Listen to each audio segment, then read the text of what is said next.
Good morning, everyone, and welcome to my channel. Today, we are going to start this CCA rules starting from rule number 15, right? And rest of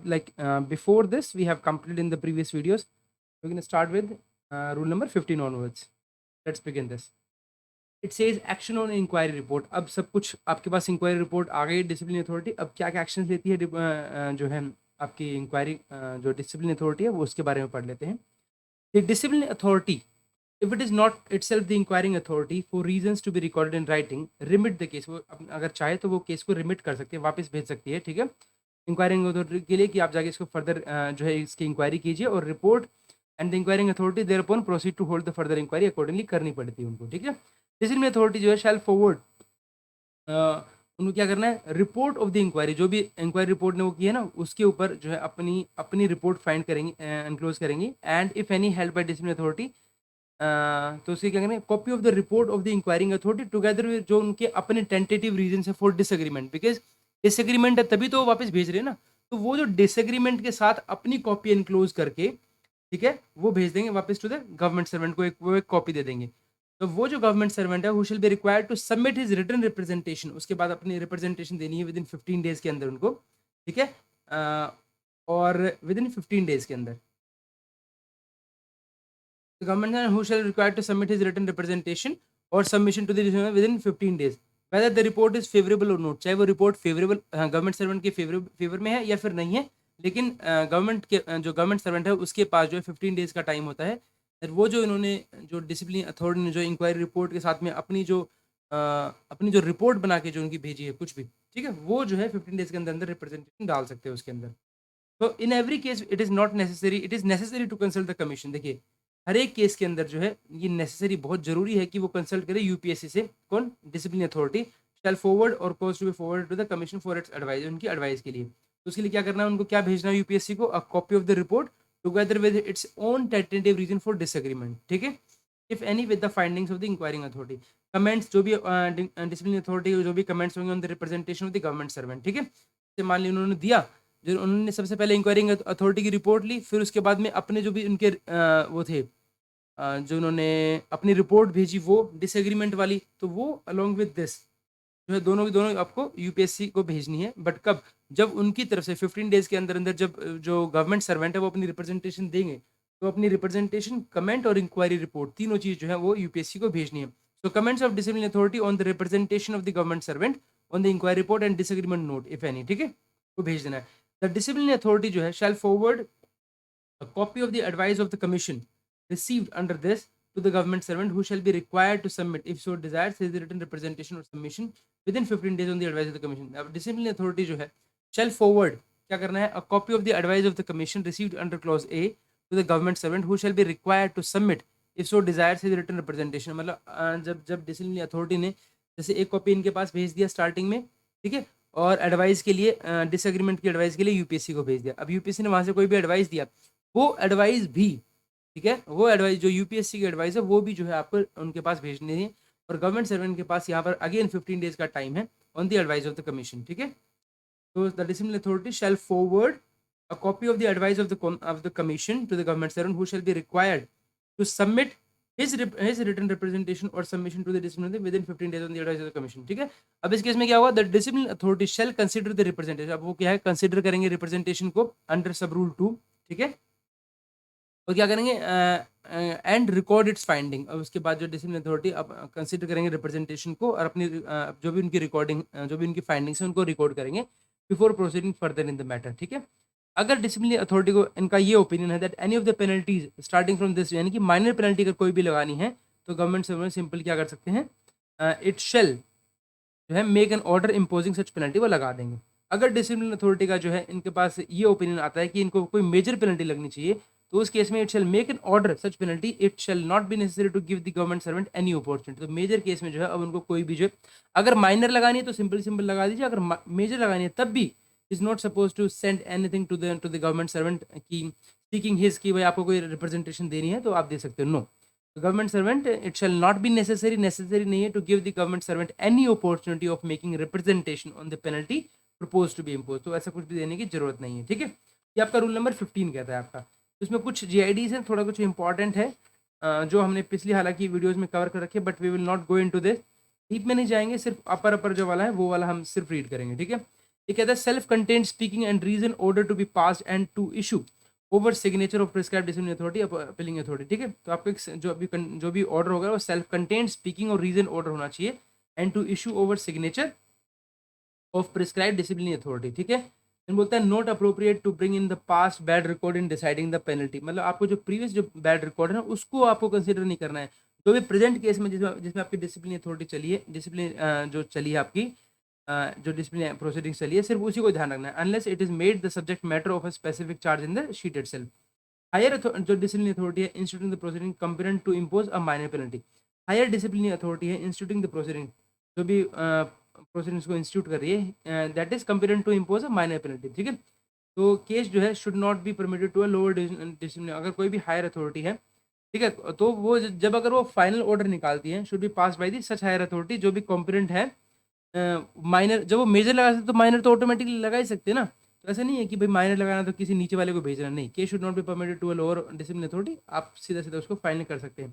disciplinary cases should be close on the death of a charge officer, अगर किसी की death हो जाती है तो उस case में जो आपके डिसिप्लिनरी केसेस है वो वहीं के वहीं खत्म हो जाते हैं। Proper procedure to be observe after before termination of service, termination service से पहले आपको प्रॉपर आपको जो है ये सी रूल्स में जैसे दे रखा है वैसा आपको प्रॉपरली फॉलो करना है। Supply of copy of inquiry report to the accuse government servant before final orders are pass by the, supply of copy of inquiry report तो आपको देनी है राइट बिफोर फाइनल ऑर्डर, तभी तो, और उसके साथ साथ में क्या है, उसके बाद में फिर यूपीएससी से भी कमेंट 15 डेज आपको पहले टाइम दिया, 15 डेज आपको बाद में टाइम दे दिया। एडवाइस ऑफ सीवीसी जो है ऑल्सो आपको फर्निश करनी है, यूपीएससी के साथ सीवीसी वाली भी फर्निश करनी है। सेंश्योर यूपीएससी वाला लेना है तो ठीक है, अदरवाइज दोनों की साथ नहीं लेनी है, या तो यूपीएससी लें या सीवीसी लें, करप्शन की तो सीवीसी के लिए लेंगे, ठीक है, और अदरवाइज यूपीएससी की चल जाएगा। सेंश्योर जो है at least to be awarded when decided to penalize a government servant as a result of department proceeding and warning not to be administered, ठीक है, वार्निंग नहीं देनी, कम से कम सेंश्योर देना है। Time limit for passing final orders on the inquiry report, तो उसके लिए क्या है आपका टाइमिंग, फाइनल ऑर्डर जो है should be pass with in 3 months, बहुत इंपॉर्टेंट है कि विद इन 3 मंथ्स में आपको फाइनल ऑर्डर जो है वो पास कर देने हैं। और अगर मैं बात करूँ, देखिए वैसे जो मेजर पेनल्टी है ना उसके लिए तो आपका 18 मंथ्स का टाइम है, ठीक है। और एक बार इसको पढ़ लेते हैं, इसके अंदर क्या है, ये कहता है कि it is felt that in cases which do not require consultation with CVC और the UPSC it should normally be possible for the disciplinary to take a final decision on the inquiry report within a period of 3 months at the most, ठीक है। तो जब आपको जहाँ पर आपको UPSC से या सीवीसी से आपको नहीं लेना है ना कोई भी ओपिनियन, तो जब आपके पास इंक्वायरी रिपोर्ट आ गई है, ठीक है, it is felt that in cases which do not require consultation with CVC or with the UPSC, it should be normally be possible for the disciplinary to take a final decision on the report within a period of 3 months, ठीक है, at the most. So in case where disciplinary authority feels that it is not possible to adhere to this time limit, a report may be submitted to him to the next higher authority indicating the additional period within which the case is likely to be disposed of, ठीक है। और जहाँ पर जो है requiring CVC और UPSC effort should be made कि उनको जल्दी से पॉसिबल हो सके, जितना जल्दी हो सके, so final order should be passed within 3 months after obtaining the inquiry report, ठीक है। उसके बाद क्या होता है, jurisdiction of the CAT in the matter of quantum of penalty against government servant, ठीक है।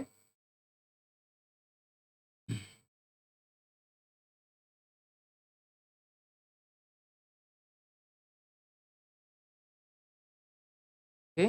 इस तरीके से हमारा रूल नंबर 15 जो है ये कवर होता है। Then we move to rule number 16। अब ये क्या है, रूल नंबर हमारा जो 15 है वो क्या था आपका, that is action on the inquiry report, और 16 है आपका procedure for imposing minor penalty, 14 है आपका मेजर पेनल्टी, ठीक है। अब हम बात करते हैं what is the procedure for imposing the minor penalties के लिए क्या क्या है। वो कहता है subject to the provisions of 50 of sub rule 5 और of rule 15, no order imposing on government servant any of the penalties specified in clause 1 to 4 shall be made except after, कब नहीं करनी चाहिए आपको, informing the government servant in writing of the proposal to take action against him and of the imputation of misconduct और misbehaviour of which it is propose to be taken and giving him reasonable opportunity of making such representation as he may wish to, मतलब 15 days का आपको time दे देना कि उसके अंदर जो है 15 डेज के अंदर अंदर अपना रिप्रेजेंटेशन दे सकता है। अब क्या करना है, जब भी आप प्रोसीजर फॉर इम्पोजिंग अगर आप माइनर पेनल्टी भी चला रहे हो उस केस में आपको इन्फॉर्म करना है गवर्नमेंट सर्वेंट की, जब आपके पास इंक्वायरी रिपोर्ट आ जाती है तब informing the government servant in writing of the proposal to take action against him कि हम ये चल रहे हैं, and the imputation of misconduct ये है आपका बिहेवियर क्या है on which it is propose to be taken and giving him reasonable opportunity कि आप रिप्रेजेंटेशन दे सकते हैं, ठीक है। Holding an inquiry in the manner laid down, जिस तरह से दे रखी है उस तरह से करना है आपको। In every case in the disciplinary authority is of the opinion that such inquiry is necessary, taking the representation record of if any submit by the government servant, उसके बाद record of inquiry if any held under clause into consideration. वो सब कुछ करने के बाद consulting the commission where such consultation necessary, disciplinary authority जो है shall forward copy of the advice of the commission देना है, उसके बाद भी 15 डेज का टाइम उनको मिलता है। ठीक है,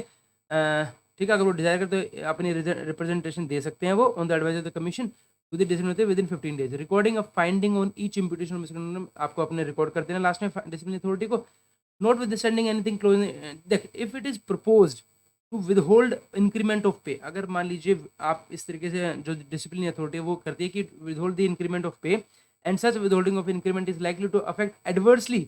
वो तो मेजर पेनल्टी हो गया ना, the amount of pension payable to the government servant और to withhold increment of pay for period exceeding 3 years, तब भी मेजर पेनल्टी हो गया, और to withhold increment pay cumulative effect आ गया तब भी मेजर पेनल्टी हो गया। For any period N inquiry should be held in a manner laid down, जैसे आपको बताया गया है मेजर पेनल्टी उसी की तरह करना है before making any order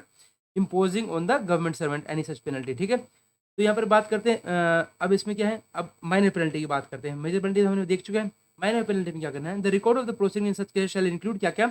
a copy of intimation of the government servant of the proposal to take action against, सबसे पहले एक कॉपी देंगे आप, इंटीमेशन की कॉपी देंगे उसको government to the government servant of the proposal कि हम ये एक्शन जो है आपके ऊपर ले रहे हैं। ठीक है, और copy of statement of imputation होगा of misconduct misbehave delivered to him, उनकी रिप्रेजेंटेशन होगी, एविडेंस जो भी produce during advice of the commission if any and the representation of the government servant on the advice of the commission. ठीक है, ये important है आपके लिए, ये सब चीज़ें जो है उनको बता देंगे हम जब भी हम माइनर पेनल्टी उनके लिए अगेंस्ट प्रोसेस करेंगे। और हमारी फाइंडिंग्स क्या है on each imputation of misconduct behaviour और the order on the case together with the reasons therefor. ठीक है, ऑर्डर हमारा ये है, इसके साथ साथ में रीजन है। ठीक है, तो ये आप उनको दे देंगे, तो इस तरीके से आप उनके ऊपर माइनर पेनल्टी जो है वो इनिशिएट कर सकते हैं। ठीक है, अब बात करते हैं आगे आपका रूल नंबर आता है, आपका रूल नंबर 17 कि कम्युनिकेट कैसे करना है, कम्युनिकेशन ऑफ ऑर्डर्स। देखिए, ऑर्डर जो भी डिसिप्लिनरी अथॉरिटी बनाती है, ठीक है, shall be communicated to the government servant who shall be supplied with a copy, एक कॉपी दे देनी है of its finding on each article of charge. ठीक है, and where the disciplinary authority is not the inquiring authority, यहाँ पर जो disciplinary authority वो इंक्वायरिंग अथॉरिटी नहीं है, तो क्या होगा, a statement of the findings of the disciplinary authority together, मतलब वो लास्ट में जो रिपोर्ट देते ना, वो भाई जो भी इंक्वायरी रिपोर्ट आई, आपकी इंक्वायरी रिपोर्ट आने के बाद डिसिप्लिन अथॉरिटी ने अपनी जो रिपोर्ट दिया उसके ऊपर जो फाइंडिंग्स है of the discipline together with the brief reason for disagreement, अगर मान लीजिए डिसएग्रीमेंट तो डिसएग्रीमेंट का भी रीजन देंगे if any with the findings of the inquiring authority and where the disciplinary authority has not accepted the advice of the commission a brief statement of the reasons for such non acceptance भी आपको देना पड़ेगा। यानी कि कहने का मतलब ये है, कम्युनिकेशन ऑफ ऑर्डर का मतलब ये है कि जब भी जैसे अगर मान लीजिए वो खुद से इंक्वायरिंग अथॉरिटी, डिसिप्लिनरी अथॉरिटी अगर खुद से इंक्वायरी अथॉरिटी है तो सीधा सीधा वो तो उस केस में तो कर ही देंगे, लेकिन जहाँ पर वो इंक्वायरिंग अथॉरिटी नहीं है तो इंक्वायरिंग अथॉरिटी की जो भी रिपोर्ट आई अगर वो उससे डिसएग्री कर रहे हैं तो वो साथ में इनक्लोज कर देना है, फिर वो जो है यूपीएससी को भेज देंगे, यूपीएससी की जो कमीशन रिपोर्ट आएगी वहाँ से 15 डेज का पहले टाइम देंगे गवर्नमेंट सर्वेंट को, जो फिर उसके बाद यूपीएससी की जो रिपोर्ट आएगी, सॉरी हाँ यूपीएससी जो रिपोर्ट आएगी उसके 15 डेज का टाइम दे देंगे दोबारा से, तो वो सब सारी चीज़ें जो है एडवाइस जो है वो सब कुछ मिला के वो उनके पास भेजना है। ठीक है, और एक ब्रीफ डिस्कस स्टेटमेंट भी देंगे reason for non such accepting कि भाई क्यों नहीं कर रहे हैं। ठीक है, और decision recorded is final and can not be varied. देखिए, जब भी कोई एक डिसीजन जो है डिसिप्लिन अथॉरिटी का, ठीक है, जब भी कोई डिसीजन जो है अगर उन्होंने रिकॉर्ड कर दिया other than the head of the state at the conclusion department proceeding the decision is final, ये बात याद रखिएगा, उनका जो डिसीजन है वो फाइनल होगा and can not be varied by that authority itself, वो खुद से चेंज नहीं कर सकते हैं। ठीक है, and it can not be varied by the authority itself, वो खुद से चेंज नहीं कर सकते हैं, और bye it's successor in office, जो अगले वाला बंदा कोई आ रहा है, ठीक है, वो नहीं, before it is formally communicated to the government servant, जब तक कि वो गवर्नमेंट सर्वेंट को कम्युनिकेट ना किया जाए। The decision taken by the disciplinary authority is a judicial decision and once it is arrived as it is a final. ठीक है, तो ये क्या है आपका, the decision of the government servant जो है disciplinary authority is a judicial decision and once it is arrived at it is final, जब वो उस पर आए थे तो फिर वो फाइनल हुआ था। ठीक है, authority to issue warning to government servant who is transferred to some ministry department, तो क्या कर सकते हैं उसको, ठीक है, देखिए वार्निंग जो है नहीं देनी है आपको, should not be where lapse were which could not be considered serious enough. ठीक है, मतलब एक तरीके से नहीं देना है आपको, सिंपल है बस, जहाँ पर भी आपका ये चलेगा वहाँ पर आपको वार्निंग वगैरह नहीं देनी है। नेक्स्ट चलते हैं आपका स्पेशल रूल नंबर 18 है अभी जो हमारा, कॉमन प्रोसीडिंग्स की बात करते हैं। देखिए, जहाँ पर दो या फिर दो से ज़्यादा गवर्नमेंट सर्वेंट है are concern in the case, ठीक है, तो प्रेसिडेंट और any other authority comparing to impose the penalty of dismissal from service or all such government servant may make an order, okay, directing that disciplinary action against all of them may be taken in a common proceedings, जब जहाँ पर भी दो या दो से ज़्यादा government servant involve है किसी केस में, ठीक है, तो उस केस में क्या करेंगे, द प्रेसिडेंट होंगे या फिर कोई भी अदर अथॉरिटी जो भी कंपेटेंट है to impose the penalty of dismissal. Penalty of dismissal की बात हो रही है, ठीक है, दैट मीन्स मेजर पेनल्टी की बात हो रही है। From service on all such government, जो उन सबके ऊपर कर सकती है एक authority, may make a order, वो ऑर्डर बनाएंगे अपनी तरफ से, directing that the disciplinary action जो है against all of them may be taken in a common proceeding. वो अपनी तरफ से बताएंगे कि ठीक है भाई एक कॉमन प्रोसीडिंग्स बनाइए इनकी, ठीक है, और वो ऐसी होना चाहिए कि वो चाहे उसके अंदर अगर मान लीजिए 5 बंदे आ रहे हैं, ठीक है, लेकिन वो पांचों से सुपीरियर होनी चाहिए जिनके ऊपर वो एक्शन ले सके, मतलब उनमें जो सबसे सीनियर होगा ना उस सीनियर के ऊपर भी एक्शन ले सकती है, ऐसा पर्सन होना चाहिए डिसिप्लिन अथॉरिटी, ठीक है। तो if the authority competent to impose the penalty of dismissal on such, dismissal याद रखिएगा, dismissal, penalty of disposal on such government servant are different, अगर जो अथॉरिटी वो डिफरेंट है, an order for taking disciplinary action in common proceeding may be made by the highest of such authorities with the consent of the others, ठीक है। तो जो भी आपस में कंसेंट बना के जो भी सबसे हाईएस्ट होगा वो डिसीजन ले लेगी। Subject to the provision of this in any order shall specify, क्या स्पेसिफाई करना है, the authority which may function as disciplinary authority for the purpose of common proceeding. आपको एक ऑर्डर निकालना है ऐसे, ठीक है, उसके अंदर बताया कि हाँ जी ये वाली जो है डिसिप्लिनरी अथॉरिटी है इन सब के लिए, कॉमन प्रोसीडिंग्स के लिए पेनल्टीज जो है इन रूल नंबर 1 में which such disciplinary authority shall be competent to impose, ये जो है कॉम्पेटेंट है इसको इम्पोज करने के लिए, whether the procedure laid down in 14 और 15 और 16 shall be followed in the proceeding, और कौन सा आप ये फॉलो करेंगे ये भी आपको बताना है। वेदर द प्रोसीजर जो है laid down in rule number 14 वाला फॉलो करेंगे, 15 वाला फॉलो करेंगे या 16 वाला फॉलो करेंगे। तो हमारे पास आपको पता है रूल नंबर 14 है मेजर पेनल्टी, 15 वाला है action on the inquiry report, और 16 है आपका दैट इज प्रोसीजर फॉर आपका माइनर पेनल्टीज, तो आप बताएंगे इसके अंदर, ठीक है, should be followed in the proceeding. Now procedure of inquiry when two governments accuse each other, जब दोनों आपस में बोलते हैं कि भाई नहीं इसने किया नहीं इसने किया, ठीक है, उसमें क्या करना है आपको, यही है आपका हालांकि जो हमारा code of criminal procedure silent with regard to the, एक सेकंड रुकिएगा अभी देख लेते हैं इसका क्या क्या बोलता है। General principle as laid down by the court is that the accused in cross cases should be tried separately and that both the trials should be held simultaneously or in quick succession so as to avoid conflicting findings and different appraisal of this on the knowledge of criminal law practice and procedure. Joint proceedings against the accused is an irregularity which should be avoided, thus in order for future guidance, ठीक है। In a recent case two governments are working in the same office जो है made complaints against each other, so disciplinary authority ने जो है initiated against both the employees the question whether it is legally permissible to inquire into the conduct of an accused and the accuser in one joint proceedings was into the okay, तो ये आया, तो इसमें क्या करना है, cross complaints arising out of the same और incident और transaction are not uncommon and frequently occur होते हैं। तो कोड ऑफ हमारा जो कोड ऑफ क्रिमिनल प्रोसीजर जो है ना इसके में साइलेंट है with regard to the procedure to be in such case, ठीक है। इस केस में हमें कैसे करना चाहिए, द जनरल प्रिंसिपल जो है as written by the court is that accused जो है in cross cases should be tried separately, जितना हो सके उनको सेपरेटली ट्राई करना चाहिए, and that both the trials should be held simultaneously, एक साथ चलनी चाहिए साइड बाय साइड और in quick succession so as to avoid conflicting findings and different appraisal of the same evidence, ठीक है। ओके, बात करते हैं अब आपका special procedure in certain cases की, सर्टेन केसेस के अंदर कुछ स्पेशल प्रोसीजर उनके बारे में बात कर लेते हैं। क्या बोलते हैं कि where any penalty is impose on a government servant, जहां पर भी कोई भी पेनल्टी जो है इम्पोज किया जाता है किसी भी गवर्नमेंट सर्वेंट पर on the ground of conduct which has led to his conviction on, ठीक है, जहां पर किसी उसकी कंडक्ट की बात आ रही है, ठीक है, which is led to his conviction on a criminal charge, ठीक है, और विद द डिसिप्लिनरी सेटिस्फाइड के रीजन जो है इन राइटिंग में रिकॉर्ड करके that it is not reasonably practical to hold an inquiry in the manner provided these rules, ठीक है, where the president satisfied that it is not expedient to hold an inquiry in the manner provided in these rules, तो इस case में क्या करेंगे, disciplinary authority may consider the circumstances of the case and make such orders there as it deem fit, जैसे उनको लगता है उस तरीके से वो कर सकते हैं, provided the government servant जो है may be given an opportunity to make representation on the penalty proposed, ठीक है, and provided further commission shall be consulted where such consultation is necessary and the government servant has been given an opportunity of represent against the advice of the commission, ठीक है, within the time limit of 15 days का जो time है उसके अंदर। तो ये कह रहा है special procedure in certain cases, कुछ ऐसे अगर ऐसे कुछ सर्टेन केसेस आ जाते हैं जहां पर जो है आपको अलग से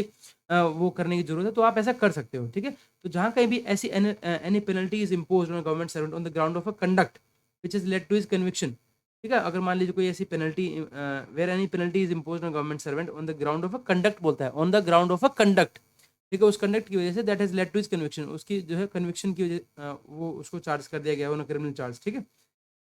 or the disciplinary authority was satisfied for reasons and writing that it is not reasonably practical,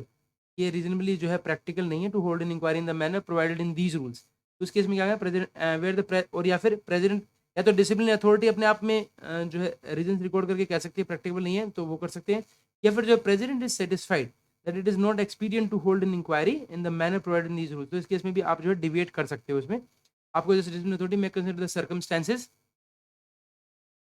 ठीक है, वो क्या कर सकते हैं अपने तरफ से, डिसिप्लिन अथॉरिटी जो है कंसीडर कर सकती है उन सर्कमस्टेंसेस को of the case and such orders thereon as it deems fit, जैसे उनको सही लगे वैसा कर सकते हैं। प्रोवाइड दैट गवर्नमेंट सर्वेंट को एक अपॉर्चुनिटी दें to make representation on the penalty, अगर आप प्रपोज करते हैं कोई भी, और इसके अलावा कमीशन से अगर आप कंसल्ट करते हैं तो उसके लिए भी उनको जो है टाइम दिया जाना चाहिए that they can make a representation out of it और अगेंस्ट इट। ठीक है, conviction of government servant to be promptly communicate to administrative authority. Yes, कभी भी अगर ऐसा होता है कन्विक्शन का, तो आपको पता है कन्विक्शन डिटेंशन तो आपको कम्युनिकेट करना ही है। ठीक है,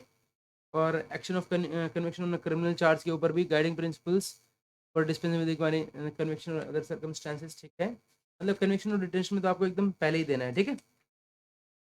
ये बोलता है action on dismissal from military service of person holding lien on a permanent civil post. Okay,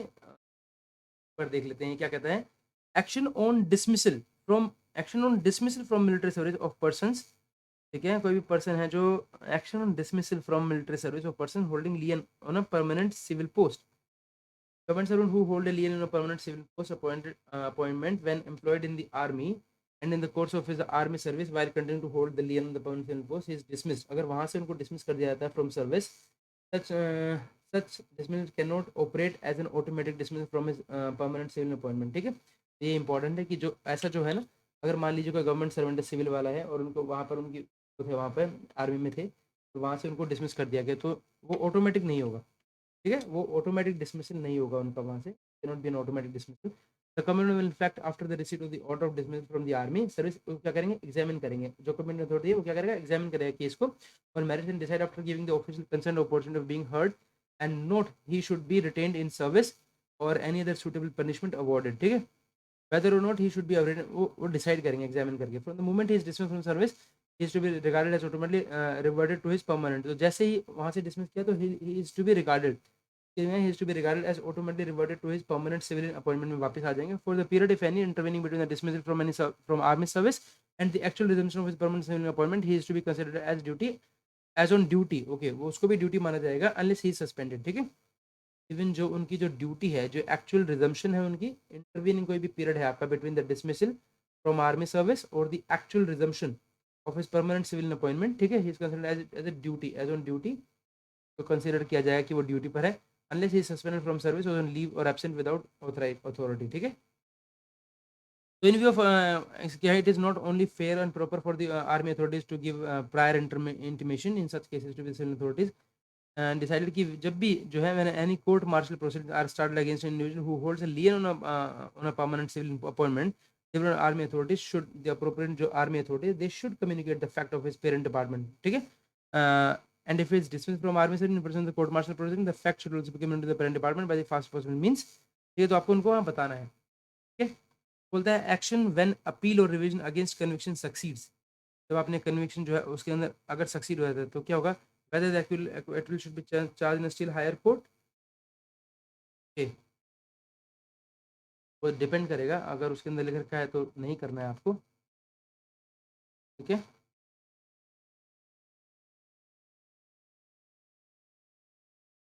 चलिए वी मूव टू नेक्स्ट।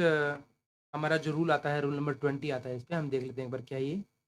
देखिए, provisions regarding officers lend to state government, जैसे मान लीजिए हमने अपने जो ऑफिसर्स हैं सेंट्रल गवर्नमेंट के, उनको लेंड कर दिया टू द स्टेट गवर्नमेंट, तो इस केस में क्या करना है, वही करना है कि वो नहीं चला सकते हैं आपको, मतलब they're suppose to send back central government. तो बोलते हैं where the service of government servant are lend to by one department to other department और to state government authority subordinate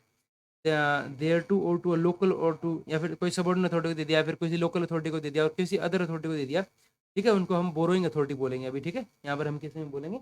borrowing authority है। ठीक है, shall have the powers of the appointing authority. ठीक है, उनके पास जो है they should have the powers of appointing authority for the purpose of placing such government under suspension. ठीक है, उनके पास they shall have the powers of appointing authority. ठीक है, and of the discipline authority for the purpose of conducting discipline. ठीक है, उनके पास power होनी चाहिए कि वो अपॉइंटिंग अथॉरिटी भी हो और डिसिप्लिन अथॉरिटी भी हो। ठीक है, प्रोवाइड देयर बोरोइंग जो भी अथॉरिटी है शैल फोर्स विद इमीडिएटली इन्फॉर्म करना है आपको authority who land the services from the of the government servant. ठीक है, ठीक है, तो लैंडिंग अथॉरिटी को तभी बताना है आपको of the circumstance leading to this. ठीक है, किस इसकी वजह से हमने ऐसा किया। In the light of finding the discipline against the government, if the borrowing जो भी अथॉरिटी है, जैसे मान लीजिए central government is of the opinion कि जो इनको बोरोइंग अथॉरिटी मतलब कि जो स्टेट गवर्नमेंट है उनका वो ओपिनियन कि उनके ऊपर माइनर पेनल्टी चाहिए, then it should be imposed on the government after consultation with the lending authority से पूछ के आप कर सकते हैं, ठीक है। प्रोवाइडेड दैट जहाँ पर भी डिफरेंस ऑफ ओपिनियन आता है between the central government between the borrowing और the lending authority, the service of government shall be replaced at the disposal of the lending authority. तो सर्विस जो है गवर्नमेंट सर्वेंट की रिप्लेस करेंगे, कोई दूसरा बंदा भेजा जाएगा और इस वाले बंदे को वहाँ पर आ जाएगा वापस। अगर बोरोइंग अथॉरिटी मतलब स्टेट गवर्नमेंट है, उनका ओपिनियन है कि इसके ऊपर मेजर पेनल्टी लगनी चाहिए, then it shall replace his service at the disposal of the lending authority, ठीक है। तो क्या करेंगे, it shall replace his services at the disposal of the lending authority को भेज देंगे। तो ऊपर वाले में भी यही किया इन्होंने, after consulting with the lending authority make such order as the case is necessary, ठीक है। अच्छा, वो उस केस में क्या कर सकते हैं, देखिए जहाँ पर माइनर अगर उनको इम्पोज करनी है तो वो क्या करेंगे, आफ्टर कंसल्टेशन मतलब कंसल्टेशन करके विद द लैंडिंग अथॉरिटी, ठीक है, मेक्स सच ऑर्डर, वो उस केस में they can make such order on the case as it deems necessary, वो कर सकते हैं, ठीक है। Provide the difference of opinion होगा तो उस केस में that shall be replace at the disposal of the lending authority, ठीक है। बट यस कंसल्टेशन करनी है। दूसरे केस में बोलता है जहाँ पर उनको मेजर पेनल्टी प्रपोज करें, then it should replace his services at the disposal of the lending authority. तो लैंडिंग अथॉरिटी जो है उसकी सर्विसेज को it shall replace his services at the disposal of the lending authority, ठीक है। वापस इसे लैंडिंग अथॉरिटी को दे देंगे and transmit it to the proceeding of the inquiry and thereupon the lending authority में if it is the disciplinary authority pass such order thereon, ठीक है, एज इट डीम नेसेसरी, जो उनको लगेगा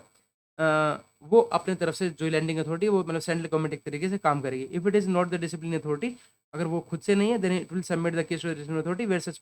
जो है such shall pass orders on the case as it may deem necessary, provided that before passing an order disciplinary authority shall not shall comply with the provision of sub rule 3, 4 और rule 15 का वो देखेगी अपनी तरफ से कि जो है उन्होंने जो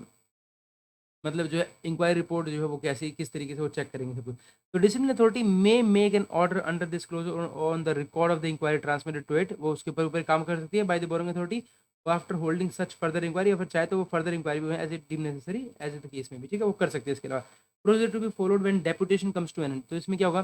देखिए जब भी आपके ऊपर डेपुटेशन जो है कम्स टू एन एंड तो इसके उसमें क्या प्रोसीजर फॉलो करना है। देखिए रूल 20 जो है इसमें एप्लीकेबल नहीं होगा। रूल 20 हमने यही किया जब स्टेट गवर्नमेंट से आपको दिया था यहाँ पर तो अब हम क्या है सेंट्रल से स्टेट में जा रहा है, ठीक है, पहले वाले में रूल नंबर 20 में तो कहता है rule 20 is not applicable for the purpose of instituting departmental proceedings to a state government servant whose services were borrowed by the अच्छा रूल नंबर 20 इस केस में एप्लीकेबल नहीं होगा and have since been replaced at the disposal of the state government, तो हम उसको replace कर देंगे सीधा सीधा। द सेंट्रल गवर्नमेंट जो है कंसर्न इन सच केस में कंप्लीट सच प्रिलिमिनरी इंक्वायरी अपने तरफ से कंप्लीट करेंगे I mean deem necessary and forward the relevant record for institute department and for further action, तो उनके पास वापस से भेज देंगे, ठीक है। मतलब वहाँ पर तो अगर देखा जाए तो स्टेट गवर्नमेंट के पास in consultation with the central government वो जो है उनके ऊपर माइनर पेनल्टी लगा सकते हैं, बट मेजर केस में उनको they have to send it to the central government. बात करते हैं रूल नंबर 21 की provision regarding officers borrowed from state government से लेते हैं, where an order of suspension is made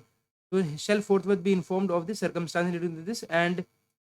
to the order of suspension of the government servant of the commencement of the discipline as the case may be, ठीक है। तो जहाँ पर बोलते हैं where an office order of suspension is made, ठीक है, तो जो भी डिसिप्लिन अथॉरिटी है conducting an inquiry against a government servant whose services have been borrowed by one department from the other, ठीक है, और फ्रॉम स्टेट गवर्नमेंट और अथॉरिटी का सबऑर्डिनेट देयर टू, तो जो भी क्या करेंगे लैंडिंग सर्विसेज क्या करेंगे shall forthwith immediately be informed of the inform करेंगे सबसे पहले तो, ठीक है, be informed of the circumstance leading to the order of suspension, मतलब यानी कि वो कर तो सकते हैं, ठीक है, ऑफ द गवर्नमेंट सर्वेंट और फॉर द और of the commencement of discipline proceeding, उनको बता दें कि भाई डिसिप्लिन जो है वो स्टार्ट हो गई है। In the light of the finding discipline proceedings जो भी conducted against the government servant, the discipline authority opinion है उनका कि भाई इनको जो माइनर पेनल्टी लगेगी then it should be imposed on him, ठीक है, तो कर देनी है। और ठीक है उनके ऊपर मतलब सेम ही हुआ फिर तो यहाँ पर भी it may be subject to the provision of rule 3 of rule 15 and except in regard to a government servant serving in the intelligence bureau up to the rank of this of assistant central intelligence after consult with the landing authority pass such order as the case may be as it deemed necessary, ठीक है। देखिए यहाँ पर क्या कहता है देखिए जहाँ पर भी इवन जो आपका रूल नंबर 20 है वो रूल नंबर 20 क्या कह रहा है आपका कि जो भी बोरोइंग अथॉरिटी है, अब यहाँ पर प्रोविजन है कि हमने सेंट्रल गवर्नमेंट ने लैंड किया है स्टेट गवर्नमेंट को, ठीक है, तो बोरोइंग अथॉरिटी होगी यहाँ पे स्टेट गवर्नमेंट, तो बोरोइंग अथॉरिटी जो है उनका ओपिनियन कि इनको माइनर पेनल्टी लगेगी, तो वो रूल नंबर 20 की बात कर रहा हूँ मैं अभी, ठीक है, तो वो क्या है इम्पोज कर देंगे after consultation with the lending authority, ठीक है, और make such order as the कि अगर डिफरेंस ऑफ ओपिनियन है तो रिप्लेस कर देंगे। और बोरोइंग अथॉरिटी जो है अगर ओपिनियन मेजर पेनल्टी है तो उसको आपको लैंडिंग अथॉरिटी को वापस वो केस जो है ट्रांसमिट करना है। अब बात आती है कि जहाँ पर हम ऑफिसर जो है बोरोड फ्रॉम स्टेट गवर्नमेंट, अब ये स्टेट गवर्नमेंट से सेंट्रल गवर्नमेंट में आ रहे हैं, तो where an order of suspension is made, ठीक है, जहाँ पर या फिर disciplinary proceeding is conducted against a government servant, ठीक है, जिसकी सर्विस जो है यहाँ पर सेंट्रल गवर्नमेंट में है या फिर जिसको हमने स्टेट गवर्नमेंट से लिया है, ठीक है, या फिर लोकल अथॉरिटी से कहीं से भी लिया है, लैंडिंग इन सर्विसेज, ठीक है, hereafter in this lending authority shall forward, तो इमीडिएटली उनको इन्फॉर्म कर देना होता है सर्कमस्टेंस की, इसकी वजह से जो है सस्पेंशन जो है, देखिए यहाँ पर आप सिर्फ इन्फॉर्म कर रहे हैं और वहाँ पर क्या है, वहाँ पर कंसल्टेशन थी, मतलब सेंट्रल गवर्नमेंट का एम्प्लॉय जब स्टेट गवर्नमेंट में जाता है तो वहाँ पर क्या करना पड़ता है, उनको कंसल्ट करना पड़ता है, कोई अगर कुछ भी चला रहे, माइनर पेनल्टी भी चला रहे, यहाँ पर सिर्फ क्या करना है, आपको सिर्फ इन्फॉर्म करना है, ठीक है,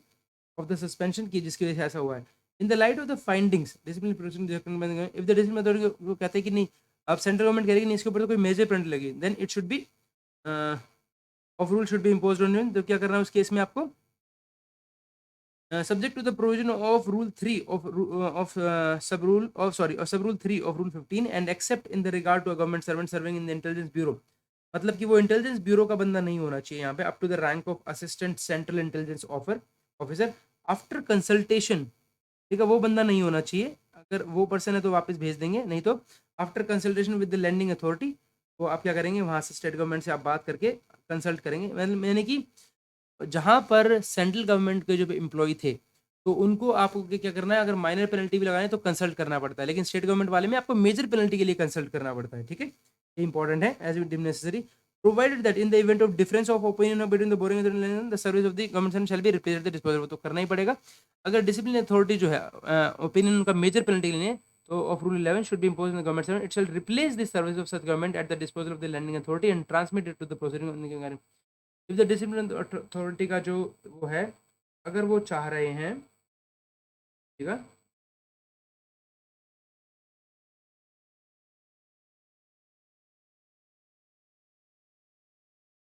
बात कर रहे हैं अगर हम पेनल्टी जो specially in this to this, यानी कि माइनर पेनल्टी लगानी है आपको तो वो लगा सकते हैं, ठीक है, केस में, ठीक है, बट माइनर पेनल्टी में भी ये कह रहे हैं कि इंटेलिजेंस ब्यूरो का बंदा है अगर कोई तो उसके ऊपर नहीं लगानी है, वो आप फिर after consultation with the lending authority, suspension के केस में आप इन्फॉर्म करना है बस, ठीक है, सस्पेंशन, लेकिन यहाँ पर पहले में कुछ दे रखा है आपको,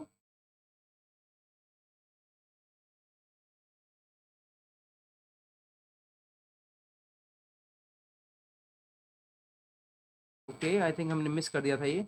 कहता है where the service, rule number 20 पर वापस आए हैं अभी हम, where the services of a government servant, ठीक है, are lend by one department to another department और टू अ स्टेट गवर्नमेंट और to any authority, central government वाला जो है उस तरफ जा रहे हैं, ठीक है, और अथॉरिटी द बोरिंग अथॉरिटी जो भी है, boring authority shall have the powers of appointing authority, ठीक है, for the purpose of placing, okay, उनके पास है अंडर सस्पेंशन कर सकते हैं, मतलब they have the power, okay, and the discipline authority for the purpose of conducting discipline proceeding against him, मतलब वो कर सकते हैं, ठीक है, और the borrowing authority shell force immediately जो है उनको इन्फॉर्म करना है, तभी की तभी इन्फॉर्म दी अथॉरिटी, ठीक है, जहाँ से वो जो इनकी सर्विस ली गई है, अगर देखिए तो ये सस्पेंशन के केस में यहाँ पर पढ़ लिया ना, इन्फॉर्म करना है, सिमिलरली यहाँ पर भी आपको इन्फॉर्म करना है सस्पेंशन के केस में, दोनों केस सेम रहे। दूसरा बोलता है कि अगर वो उनका ओपिनियन है सस्पेंड मतलब कि माइनर पेनल्टी का, तो क्या करना है आपको, कंसल्ट करना है, तो यहाँ पर भी देखते हैं, हाँ जी, इस केस में भी उनको क्या करना है, कंसल्ट करना है, इम्पोज है, सब्जेक्ट टू द प्रोविजन की वो जो है इंटेलिजेंस ब्यूरो का एक्सेप्ट इन द रूल 15 का 3 बोलता है, रूल 15 का 3 क्या बोलता है आपका, रूल 15 का 3 बोलता है कि is necessary to consult the commission, जहाँ पर forward the case to the commission, अच्छा, तो कहता है एक्स इट में subject to the provision rule number 3, ठीक है, इम्पोज करना, लेकिन उस केस में भी आपको मतलब कि वहाँ से पूछना पड़ेगा यूपीएससी से, ठीक है, ठीक है, और except in regard to a government servant serving in intelligence bureau up to the rank of this assistant central intelligence officer after consultation with the lending authority, आप इस तरीके से ऑर्डर पास कर सकते हैं, ठीक है, एक तरीके से यहाँ पर जो है आप क्या कर रहे हैं, इनको किसी से यूपीएससी से की जरूरत नहीं है, ये सिर्फ आपसे कंसल्ट करके सीधा सीधा कर देंगे, सेंट्रल गवर्नमेंट से में आ रखे हैं तो आप यूपीएससी से कंसल्ट करेंगे और इंटेलिजेंस ब्यूरो का ऑफिसर को तो उसको छोड़ेंगे आप, after consulting with the lending authority आप ये पास कर देंगे, माइनर पेनल्टी आप इम्पोज कर सकते हैं, यहाँ पर ये माइनर पेनल्टी सीधा सिर्फ आपसे कंसल्टेशन, यहाँ पर भी कंसल्टेशन से कर सकते हैं, दोनों सेम है आपका, ठीक है, बस ये सेंट्रल के केस में क्या है, आपको यूपीएससी जो है अलग से कंसल्ट करना पड़ेगा और इंटेलिजेंस ब्यूरो का जो ऑफिसर है उसको छोड़ना पड़ेगा, ठीक है, provided that difference of opinion तो वापस भेजना ही है, ये तो आपका सेम ही, अगर डिफरेंस ऑफ ओपिनियन है आपका तो आपको भेजना ही है वापस यहाँ पर भी। और ये बोलते हैं यहाँ पर it shall replace is service at the disposal and transmit. यहाँ पर ये कहता है डिफरेंस ऑफ ओपिनियन तो वापस भेजना है। अगर मान लीजिए वो मेजर पेनल्टी चाह रहे हैं तो it should be impose government, it should replace the service of government servant. तो if the discipline authority opinion की दैट मेजर पेनल्टी लगेगी should be imposed on the government servant, तो it should be imposed on the government servant. It shall the discipline is of opinion that any of the discipline specified in clause this of rule should be imposed on the government servant, it shall क्या करना चाहिए उसको, तब replace करना है उनको, replace the service of such government servant at the disposal of the lending authority. ठीक है, वापस इनकी भेज देना है उनके पास, लैंडिंग अथॉरिटी के पास। ठीक है, and transmitted to the proceeding, और प्रोसीडिंग द्वारा मैंने दोनों को में सेम ही है आपका। बस यहाँ पर ये है कि आपको यूपीएससी वाले केस में थोड़ा सा एक्स्ट्रा पड़ता है। ठीक है,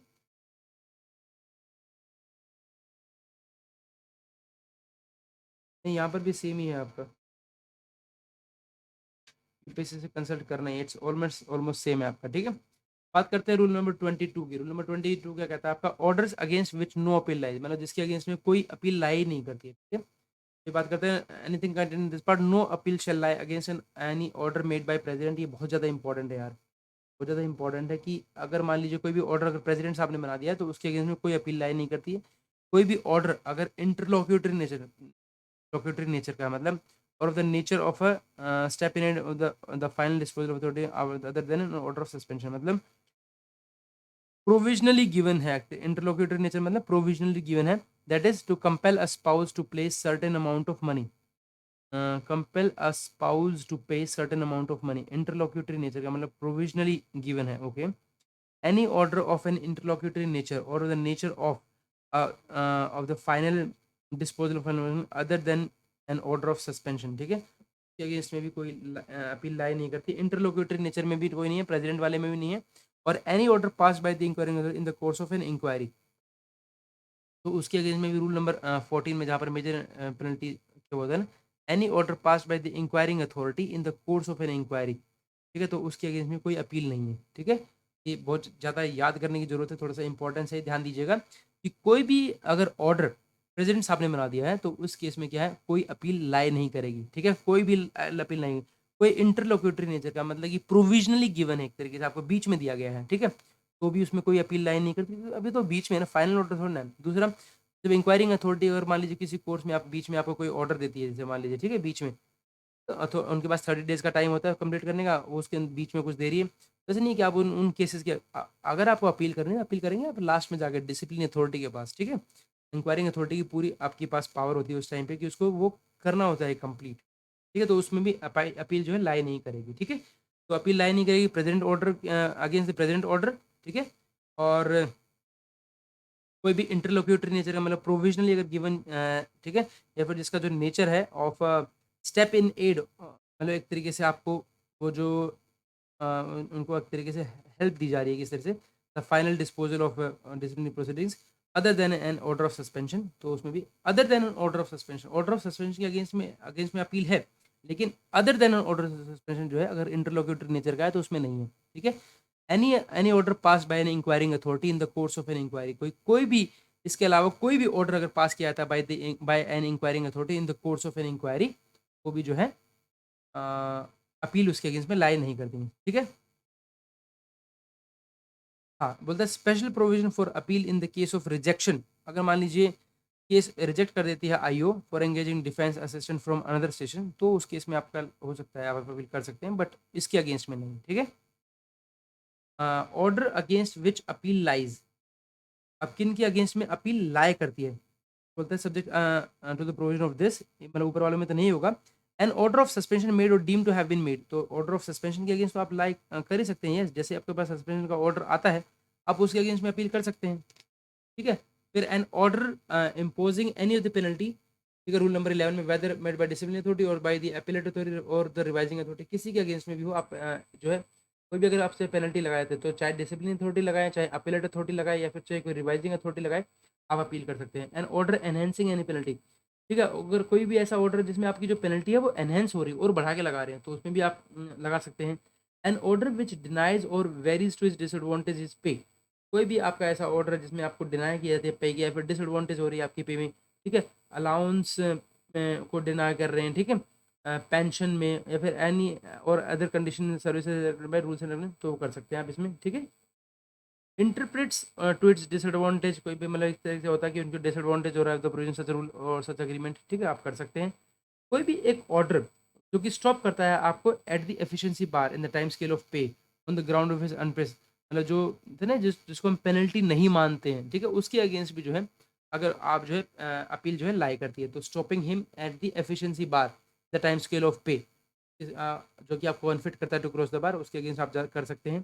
ठीक है। Reverting him while officiating in higher higher service, मतलब जो था ना ये, तो आप उस केस में भी कर सकते हैं।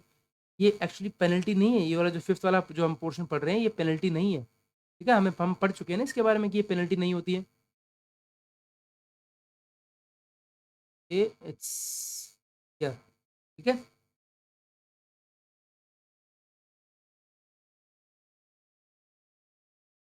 ये वाला है, फिर बोलता है रिवर्टिंग हिम, अगर मान ली वो कोई भी चीज़ रिवर्ट करती है आपको while officiating in higher place, ठीक है। विदहोल्डिंग द पेंशन और denying the maximum pension admissible to him, ठीक है। डिटरमाइनिंग द सब्सिस्टेंस, अगर मान लीजिए जो सब्सिस्टेंस अलाउंस है वो आपको कम दिया जा रहा है क्योंकि वो इंक्रीज डिक्रीज कर सकते हैं ना, वो उसके अगेंस्ट आप अपील करती है। Other allowances to be paid to him for the period of suspension, for the period during which he is deemed to be under suspension, ठीक है। Determining his pay and allowances for the period of suspension, जहाँ पर भी आपको कोई भी ऐसा है जहाँ पर आपका डिटरमाइन करेंगे पीरियड ऑफ सस्पेंशन कितना होगा, for the period from the date of his dismissal, ठीक है, और determining his pay and allowances for the period from date of his dismissal, removal or compulsory from service or from the date of his reduction to a lower service grade post or time, मतलब किसी भी आप किसी में आप appeal कर सकते हैं। Determining whether or not the period from date of his suspension, जिसमें जिसमें डिटरमाइन किया था कि whether or not the period from the date of his suspension from the date of his dismissal, removal, compulsory or reduction to a lower service grade times. हम क्या होता है जब ये बार बार आते हैं तो हम इसको एकदम मतलब इसको हम देखते नहीं, हम इसको स्किप कर देते हैं, और यूपीएससी यहीं से क्वेश्चंस पूछ लेते हैं, तो इसको एक बार दोबारा पढ़ लेते हैं हम 5 नंबर से, कि एक ऑर्डर जो है अगर मान लीजिए तो हमने पढ़ लिया कि जो जो पेनल्टी नहीं है ना उसके अगेंस्ट भी अपील लाया करते हैं, तो अगर आप एफिशिएंसी बार पर रुकते हैं तो वहाँ पर अपील कर सकते हैं, तो आपको रिवर्ट करता है, ठीक है। एफिशिएंसी बार पर स्टॉप होते हैं तो वहाँ पर भी रिवर्ट करता है आपको while officiating in higher service, ठीक है, तो आप कर सकते हैं। तो ये आपको रिड्यूस करता है, विदहोल्ड करता है द पेंशन आपकी, या फिर deny the maximum pension admissible, तो भी कर सकते हैं। डिटरमाइनिंग द सब्सिडेंशियल अलाउंस और other allowance to be paid to him for the period of suspension, तो आप कर सकते हैं, ठीक है, और for the period during which he is deemed to be under suspension, तो वो भी कर। अब determining his pay and allowances, ठीक है, अब ये इसमें आप जहाँ पर आपकी पे को डिटरमाइन करें, for the period of suspension आप कर सकते हैं, for the period from the date of his dismissal, determining his pay and allowances कब से, for the period from date of his dismissal, removal या कंपल्सरी रिटायरमेंट फ्रॉम सर्विस, उस दिन से आपको जो भी डिटरमाइन करे आपकी पे अलाउंसेस, ठीक है, और from the date of his reduction, या फिर आपको रिडक्शन हो आपको लोअर सर्विस में, ग्रेड में या पोस्ट में, टाइम स्केल में और स्टेज में, in a time scale of pay, or to the date of his reinstatement, ठीक है, और restoration to his service or grade or post, तो ऐसे में डिटरमाइनिंग हिज पे आप मतलब एक तरीके से determining his pay and allowances के अगेंस्ट भी लग सकते हैं। Determining whether or not the period from the date of his suspension or from the date of his dismissal, removal, compulsion or reduction of to a lower stage, जो है time scale of pay, in time scale of pay to the student services grade or post shall be treated as period spent on duty or not। अगर कुछ ऐसा कि भाई वो कहता है कि ऑर्डर में देते हैं ना कि मेजर पेनल्टी लगाते हैं जहाँ पर कि ये कंसीडर किया जाएगा या नहीं जाएगा, तो उसके अगेंस्ट भी आप जा सकते हो। तो in this rule the expression government servant का मतलब person who is cease to be government servant, वो भी गवर्नमेंट सर्वेंट है, और पेंशन का मतलब that means additional pension, gratuity या कुछ भी आपका हो सकता है, ठीक है। Appeal against supersession in the matter of promotion, ठीक है, appeal against supersession in the matter, a doubt had arisen whether an appeal against supersession in the matter of promotion can be considered under CCA rules. The Ministry of Employment has clarified that an appeal against supersession in the matter of promotion will fall with the preview of Rule 23(4) में लाई करेगा। Appeal authority will be that indicated in Rule number 24 I bid. Okay, appeal against supersession in the matter of promotion. Supersession क्या होता है? Word click नहीं कर रहा है, sorry. सुपरसेशन में मतलब होता है the act of replacing something specially something older और मोर ओल्ड फैशन, सुपरसीड करना एक तरीके से, राइट। ओके, तो आप appeal against supersession in the matter of promotion कर सकते हैं आप, ठीक है। तो बात करते हैं हम, आपका रूल नंबर 24 आता है। आपका रूल नंबर 24 कहता है आपका अपीलेट अथॉरिटी कौन है इस केस में, ठीक है। बात कर लेते हैं अपीलेट अथॉरिटी कौन है। A government servant, including a person who has ceased to be in a government service, may prefer an appeal against all or any of the orders specified in Rule 23 to the authority specified in behalf, ठीक है, किसी के against भी कर सकते हैं, either in the schedule or by general or special order by the president which no authority is specified, ठीक है, कर सकते हैं आप, ठीक है। A government servant including the person who has ceased to be in service, मतलब कोई गवर्नमेंट सर्वेंट नहीं है तब भी वो कर सकता है, ठीक है। अगर कोई सीज टू बी सर्विस है तब भी कर सकता है। Where such government servant is or was a member of a, कोई भी अगर ग्रुप ए या बी का जो भी मेंबर थे और holder of a civil post, ठीक है, आप मेंबर थे या है तब भी आप कर सकते हैं। पहली चीज, to the a government servant including a person who has ceased to be in government servant may prefer an appeal against all orders the authority specified to the authority specified in this behalf either in the schedule or by a general order, ठीक है, मतलब उन authority को कर सकते हैं, ठीक है, अथॉरिटी स्पेसिफाइड, ठीक है। तो चाहे आप जो है वेयर सच गवर्नमेंट इज या was a member of central service group A group B or holder of a central civil post group A or group B, ठीक है, to the appointing authority where the order appealed against is made by an authority subordinate, तो आप किसको कर सकते हैं, appointing authority को कर सकते हैं। किस केस में, जहाँ पर जो उनसे जो छोटी है ना, जो अथॉरिटी सबऑर्डिनेट है, उन्होंने आपके ऑर्डर को मतलब आपके अगेंस्ट एक्शन लिया है। या फिर किन को कर सकते हैं आप, टू द प्रेसिडेंट को कर सकते हैं, वेयर जो और is made by any other authority, कोई भी अगर अथॉरिटी अलग अथॉरिटी ने किया तो आप प्रेसिडेंट को कर सकते हैं, ठीक है। सिर्फ ए और बी की बात हो रही है यहाँ पर, ठीक है। तो ए और बी जो है किस किस में कर सकते हैं, अगर मान लीजिए सबसे बड़े तो प्रेसिडेंट है, उनको तो कर ही सकते हैं जब जहाँ पर किसी अपॉइंटिंग अथॉरिटी ने या कोई हायर अथॉरिटी ने किया है। और जहाँ पर जो भी अथॉरिटी ने किया है, मान लीजिए सबॉर्डिनेट है अपॉइंटिंग अथॉरिटी, तो आप अपॉइंटिंग अथॉरिटी को अपील कर सकते हैं। Where such government servant is or was a member of a central civil services group C or D की अगर हम बात करें, or holder of a group C or D to the authority to which the authority making the order appeal against is immediately subordinate, तो उसको आप जो भी जिसने भी ऑर्डर किया वो एक इमीडिएटली जो उनसे नीचे है ना, दैट मीन्स उनसे ऊपर वाली पोस्ट पे आप कर सकते हो, ठीक है, ठीक है। इमीडिएटली सुपीरियर इमीडिएट सबॉर्डिनेट है वो, उनकी एकदम उनसे जस्ट एकदम ऊपर वाले पे कर सकते हो, सी और डी के केस में भी। अब बात करते हैं चाहे वन में कुछ भी दे रखा हो तब भी, N appeal against an order in a common proceeding, common proceeding की बात है जब दो से ज्यादा गवर्नमेंट सर्वेंट जो है एक उसमें लाया करते हैं, तो held under rule number 18 shall lie to the authority to which the authority functioning as district authority or for the purpose of that proceeding is immediately subordinate, भाई सेम केस है आपका। Provide that where such authority subordinate to the president, अगर मान लीजिए वो जो authority है वो अपने आप में इतनी बड़ी है कि सिर्फ उनके ऊपर सिर्फ जो है प्रेसिडेंट ही है, ठीक है, तो इन दिस केस में क्या होगा, president is the appealing authority in terms of this the appeal shall lie to the president, तो इस केस में प्रेसिडेंट के पास जो है वो जाएंगे, ठीक है। Where the person who made the order appealed against becomes by virtue of a subsequent appointment or otherwise the appellate authority, देखिए जहाँ पर जो पर्सन है जिसके अगेंस्ट ऑर्डर के अगेंस्ट जो है आपने अपील डाली है, ठीक है, और बाय वर्च्यू और उनकी प्रमोशन उनकी अपॉइंटमेंट जो है सब्सिक्वेंट अपॉइंटमेंट हो गई, या फिर और the otherwise the appellate authority in respect of such order वो बन गए, an appeal against such order shall lie to the authority to which such authority is immediately, तो वो उनके ऊपर चला जाएगा। ये कहने का मतलब यहाँ पर है कि जहाँ पर भी जो पर्सन है who made the order appealed, ठीक है, जिनका भी ऑर्डर ऑर्डर जैसे मान लिया आपने दिया, ठीक है, आप जेएस थे उस टाइम पर मान लीजिए, और जेएस के ऑर्डर के अगेंस्ट में उन्होंने अपील करी अगेंस्ट, ठीक है, becomes the by the virtue of a subsequent appointment, अब आप जो है प्रमोट हो गए, आप एएस बन गए, और अदरवाइज द अपीलेट अथॉरिटी, और आप अपीलेट अथॉरिटी बन गए, मान लीजिए आप सेक्रेटरी बन गए, ठीक है, तो in respect of such order and appeal against such order shall lie to the authority to which such person is immediately subordinate, तो आपके पास नहीं जाएगा, आपका किया वो आपके पास नहीं आएगा, आपसे ऊपर वाले के जाएगा, जिसके आप इमीडिएटली सबऑर्डिनेट है आपसे ऊपर चला जाएगा, ठीक है। A government servant may prefer an appeal to the president, इस केस में if such penalty is imposed by an authority other than president, ठीक है, कर सकते हैं। बोलता है गवर्नमेंट सर्वेंट जो है may prefer an appeal against an order imposing any of the penalties in this to the president where no such appeal lies to him under rule 1 or 2, ठीक है, तो ऊपर वाले में अगर 1 और 2 में है तो सीधा करते हैं, if such penalty is imposed by an authority other than the president on such government servant in respect of his activities connected with his work, ठीक है, क्या करते हैं, in such penalties impose by an authority on the president on such government servant in respect of his activities, अगर activities connected with his work उससे related जो है वो है as an office bearer of an association, ठीक है, federation or union participating in the joint consultation or compulsory arbitration scheme, बोलता है government servant may prefer an appeal against an order imposing any of this to the president where no such appeal lies to him, ठीक है,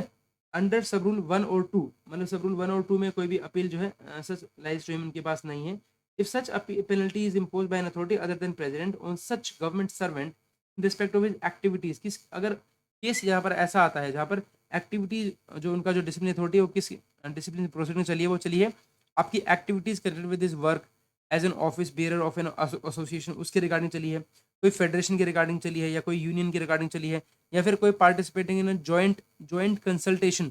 या फिर कोई compulsory arbitration scheme है, इस तरीके से चलिए तो सीधा प्रेसिडेंट को अपील कर सकते हैं। याद रखिएगा इस केस में सीधा प्रेसिडेंट को अपील कर सकते हैं। इस केस में वो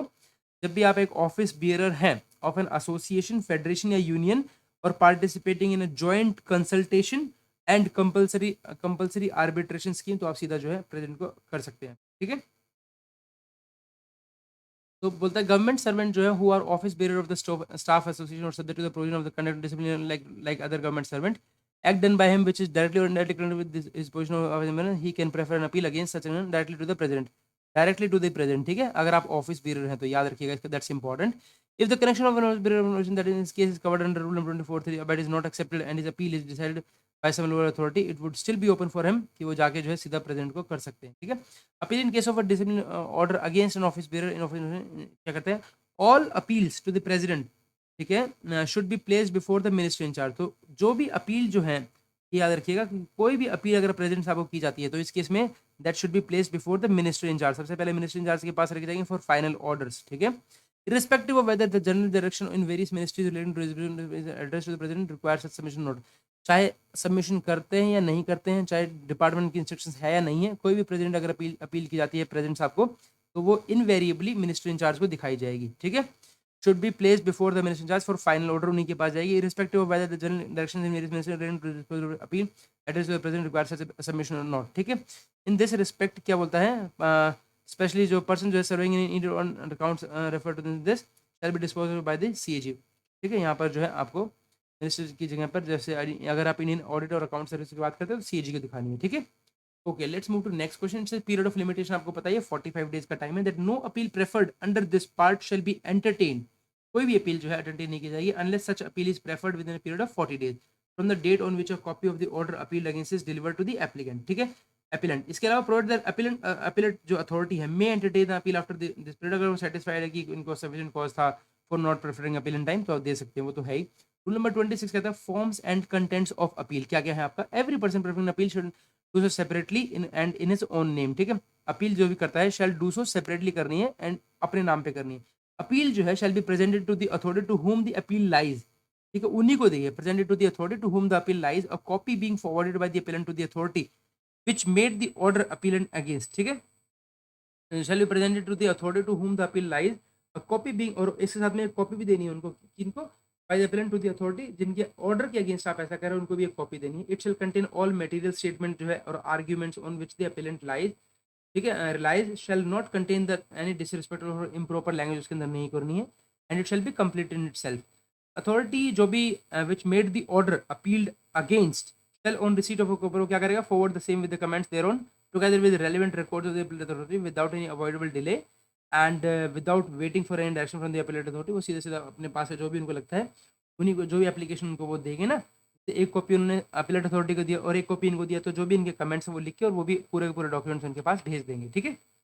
बात करते हैं रूल नंबर 27 की। It says consideration of appeal, appeal वो कंसीडरेशन क्या होगा, देखिए in the case of appeal against an order of suspension के अगेंस्ट में, तो appellant authority shall consider whether the in the light of the provision of rule number 10 जहाँ suspension की बात होती है and having regard to the circumstance of case और the order suspension justified है या नहीं है, कंफर्म और रिवोक कर सकते हैं अपने तरफ से अकॉर्डिंगली।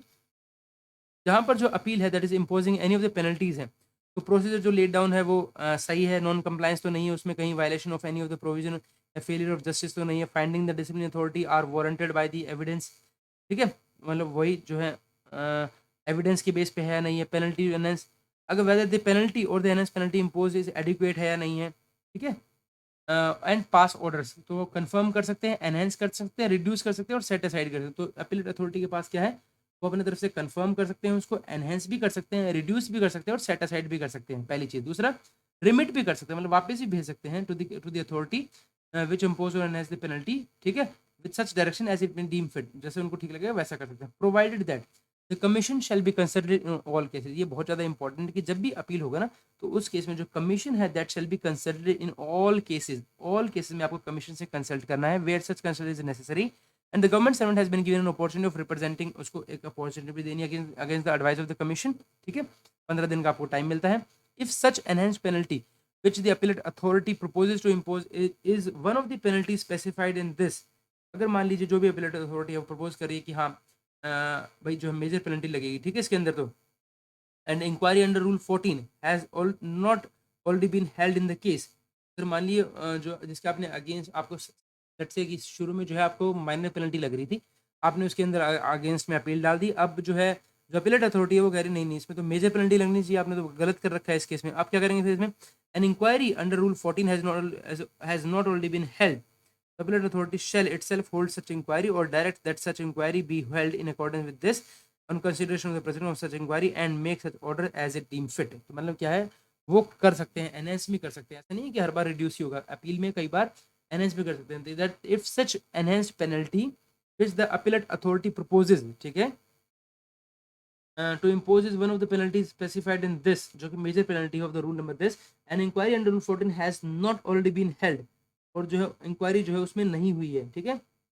रूल 14 एंड इंक्वायरी जो है has not been held in the case, तो appellate authority shall subject to the provision of rule 19 itself hold, खुद से अपने तरफ से सच इंक्वायरी होल्ड कर सकती है, ठीक है, ठीक है, that such inquiry be held in accordance with this and thereafter on considering the proceeding of such inquiry, अपने तरफ से मेक्स जैसे भी उनको ऑर्डर हो डीम फिट वो कर देंगे। इफ द एनहेंस पेनल्टी, जो भी पेनल्टी है which the appellate authority proposes to impose penalty, जो मेजर पेनल्टी है,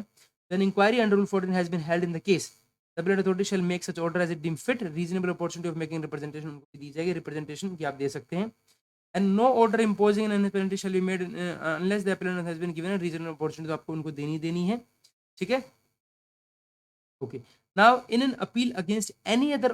order specified in rule number 20, the appellate authority shall consider all the circumstances of the case and make such order as it deem just and equitable, ठीक है, तो जैसे भी होगा वो कर सकते हैं इस केस में। बोलता है time limit for disposal of appeal, ठीक है, एंड द अपीलेट अथॉरिटी जो है can be relieved of his normal work, time दिया जाना चाहिए, ठीक है, ताकि वो कर सके। एज सच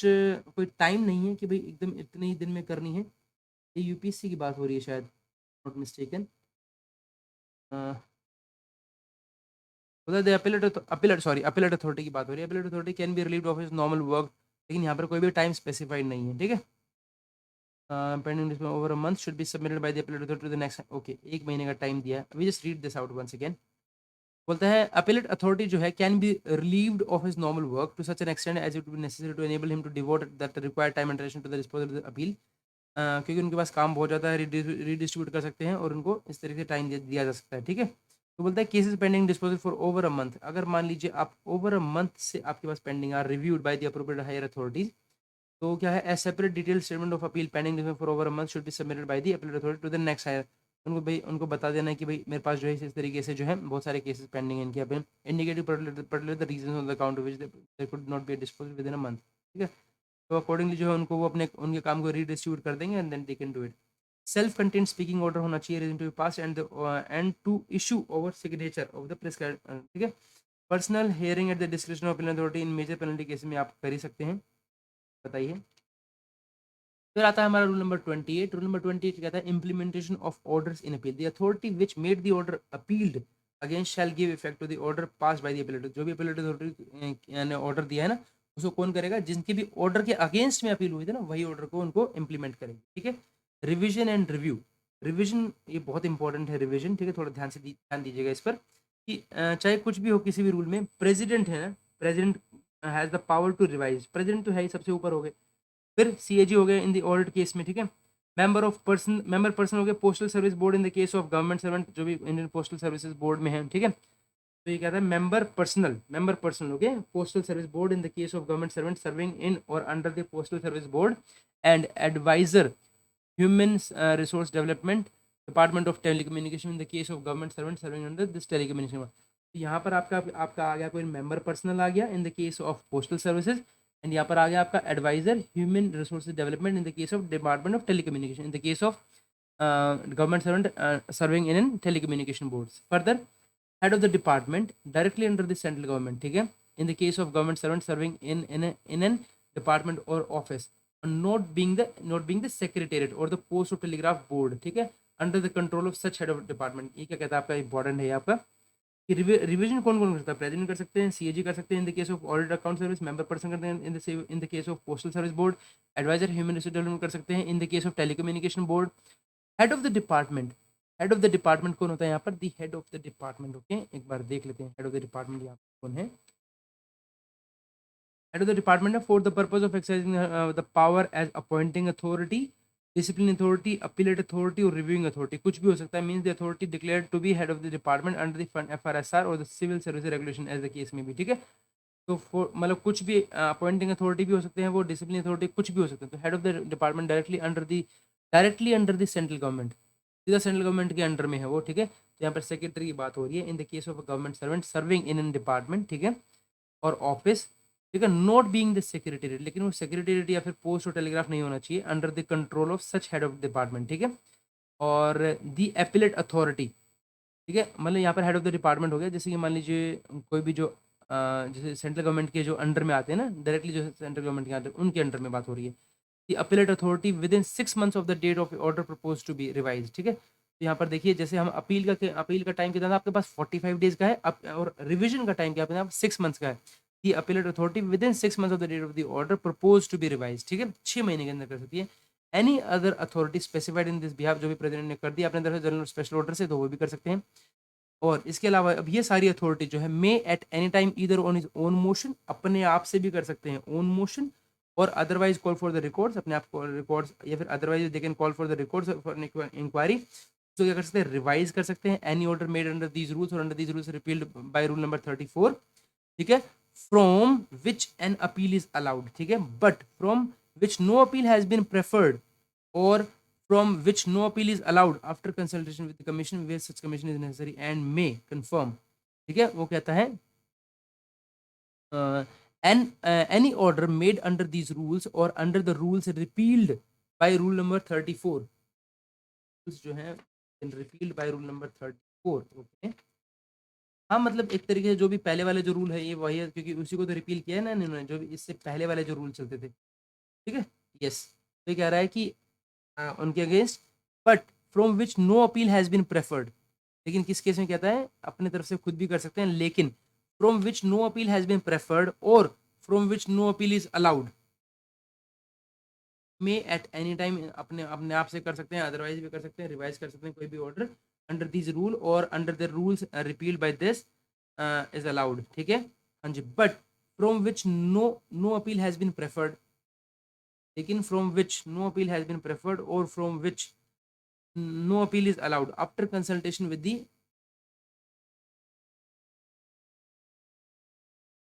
ये थोड़ा सा डाइसी हो रहा है कि ये जितनी भी अथॉरिटी हैं, मे एट एनी टाइम, अपने आप से भी अदरवाइज भी कॉल कर सकते हैं, they can revise the order under these rules, ठीक है, under which an appeal is allowed, लेकिन फ्रॉम विच, और जहाँ से या फिर जिनसे no appeal has been preferred, जो अपील जो है प्रेफर्ड नहीं हुई है, फ्रॉम विच, और या फिर जो है from which no appeal is allowed, जो अलाउड नहीं है, उनको नहीं करेंगे। मतलब जहाँ पर जैसे हमने देखा था ना, जहाँ पर जो है अभी हमने रूल नंबर 22 में देखा था, जहाँ पर अपील ही लाई नहीं करती, जैसे कि कोई भी ऑर्डर प्रेसिडेंट साहब ने बनाया है, कोई भी इंटरलोक्यूटरी नेचर का है, ठीक है, या फिर कोई भी जो है एनी अथॉरिटी जो है इंक्वायरी ऑफिसर ने पास किया in the course of an inquiry, उनके अगेंस्ट नहीं जाना है, बस यही कह रहा है यहाँ पर, उनकी अगेंस्ट नहीं जाना, मतलब वहाँ पर आप नहीं करेंगे एक तरीके से,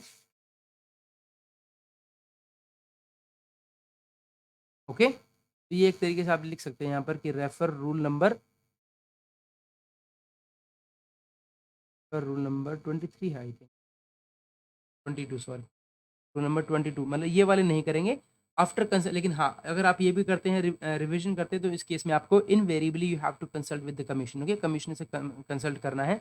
कंफर्म कर सकते हैं आप, मॉडिफाई कर सकते हैं, सेट असाइड कर सकते हैं, कंफर्म कर सकते हैं, रिड्यूस कर सकते हैं, एनहेंस कर सकते हैं, सेट असाइड कर सकते हैं, penalty impose by the government or impose any penalty where no penalty has been impose, कुछ भी कर सकते हैं, रिमिट कर सकते हैं किसी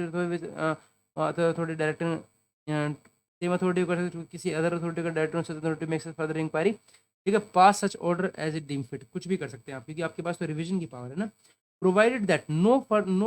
order imposing or enhancing any penalty shall be made by any revising authority unless the government servant concern has been given, और उसको रीजनेबल अपॉर्चुनिटी तो आपको देनी है, ठीक है, against the penalty proposed where it is propose to impose, जहाँ जहाँ पर आप मेजर पेनल्टी कर रहे हैं, और टू एनहेंस द पेनल्टी, जहाँ पर आप एनहेंस कर रहे हैं पेनल्टी को, ठीक है, एनहेंस कर रहे हैं या फिर आप दे रहे हैं, तो एक आपको क्या रीजनेबल अपॉर्चुनिटी देनी है, by the order sought to be revised to any of the revised penalties present in the clause, and if an inquiry under rule 14 has not already been held in the case, अगर मान लीजिए कहीं पर inquiry जो है under rule 14 हुई नहीं है, ठीक है, has not only been held in the case, no such penalty shall be impose except when inquiry in the manner let down in, जब तक वो नहीं हो जाए, and except after consultation with the आप जो है कमीशन से, where such consultation is necessary the government has been given an opportunity of representing, ठीक है, against the advice the commission with in time specified, like 15 दिन का time है, provided further that no power of revision shall be exercised by the CAG, okay, no power of revision जो है shall be exercised by the CAG member person postal in the head of the or the head of the department, excuse me, unless the authority made the unless the authority which made the order in appeal, ये कह रहा है कि provide further that no power of revision जो shall be exercised by the CAG by member personnel postal service by advisor human resources or by the HOD जो है ना, जो डायरेक्टली अंडर सेंट्रल गवर्नमेंट में, unless the authority which made the order in appeal or the authority to which an appeal would lie where no appeal has been preferred is subordinate to him, ठीक है, जहाँ पर जो authority which made the order in appeal, जहाँ पर भी जो authority है which made the order in appeal or the authority to which an appeal would lie where no appeal has been preferred is subordinate to him,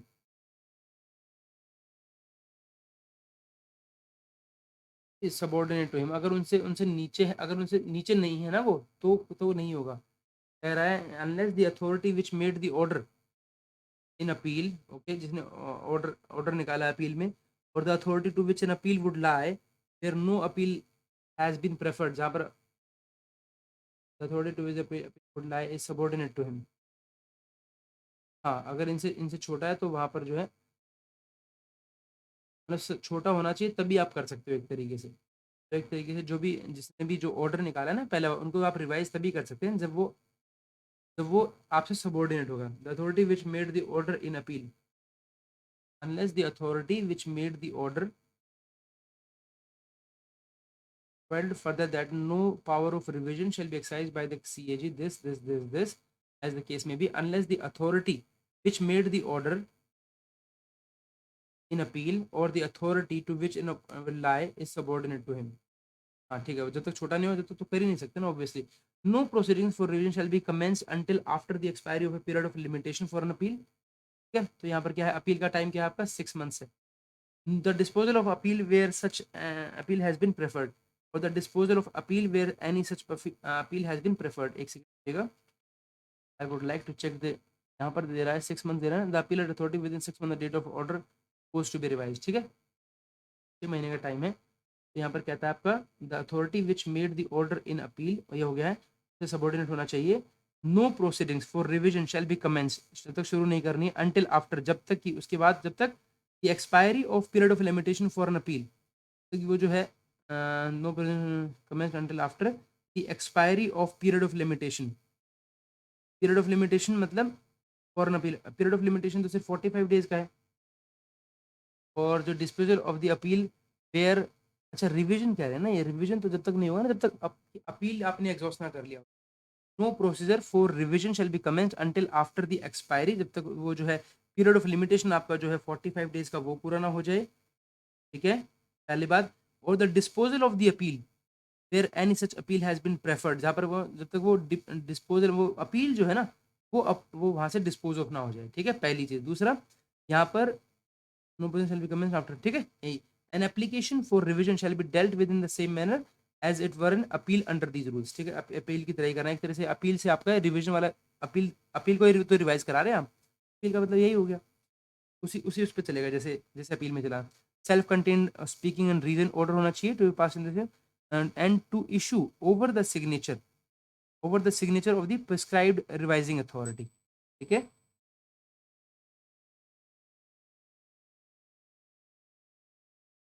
अब हम आगे चलते हैं, इसमें रूल नंबर आपका बोलता है 29A में, देखिए यहाँ पर रिवीजन था, अब बात आती है रिव्यू की,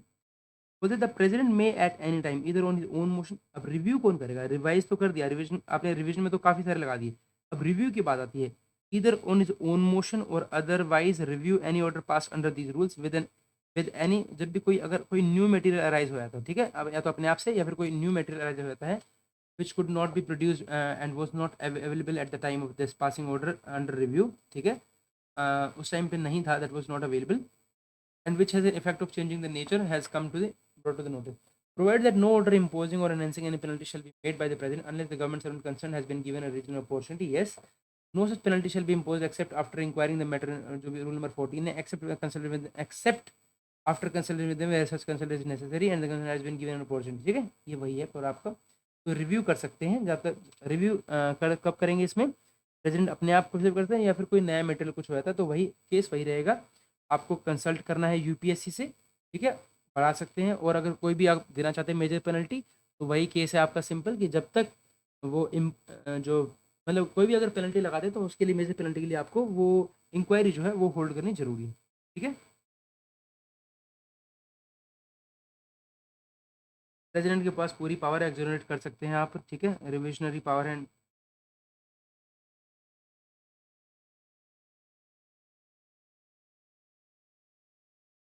ठीक है, बात करते हैं रूल नंबर 30 का। आपका रूल नंबर 30 कहता है service of order notice etcetera, बोलते हैं एवरी ऑर्डर नोटिस और अदर प्रोसेस मेड और issued under these rule shall be served in person on the government servant concern. ये आपको क्या करना है? ये आपको हमेशा सर्व इन पर्सन करना है, ठीक है,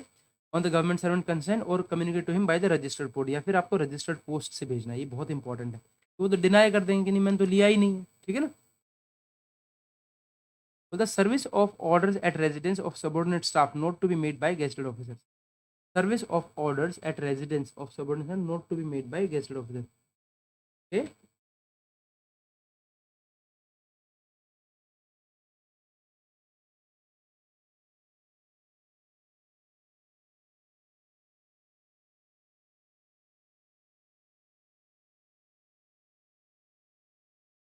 क्या कहना चाह रहे हैं यहाँ पर आपका? It is come to the knowledge that अच्छा है ही नहीं, हमारा ही नहीं है। Power to relax time limit and to condone delay. अब किसके पास पावर है रिलैक्स करने की? देखिए रिविजन की पावर आ गई है, रिव्यू हो गया है, अब बात आती है रिलैक्स की। यहाँ पर रिलैक्स कौन कर सकता है? ठीक है, इससे पहले आपके पास जो जो कौन कौन सी पावर आ गई है? पावर आ गई आपके पास रिविजन की, फिर उसके बाद पावर आ गई रिव्यू की, अब पावर आती है आपके पास रिलैक्स की, ठीक है। तो power to relax time limit and to condone delay save as otherwise expressly provided in these rules. The authority competent under these rules may make an order may for good and sufficient reasons or is sufficient cause is shown extend the time specified in these rules for anything required to be done under these rules or condone and delay। वही है आपकी कोई भी जो authority competent है वो कर सकती है इस केस में, ठीक है। एक्सेप्ट जो है एज अदरवाइज एक्सप्रेसली अगर provided in these rules the authority जो competent under these rules to make any order for good and sufficient reason if it's sufficient ground is shown extend the time specified in these rules for anything required to be done under these rules or condone any delay, वो कर सकते हैं अपना, ठीक है।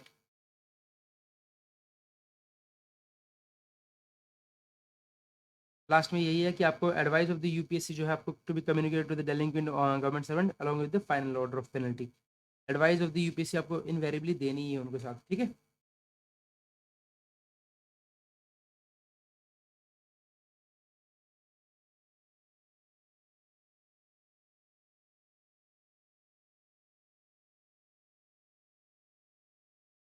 On receipt of the UPSC order, the disciplinary authority shall forward a cause to the foreign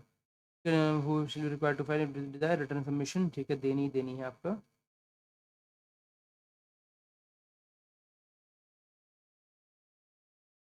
ठीक है, rule number आपका था 33। ट्रांजिटरी प्रोविजंस क्या क्या है?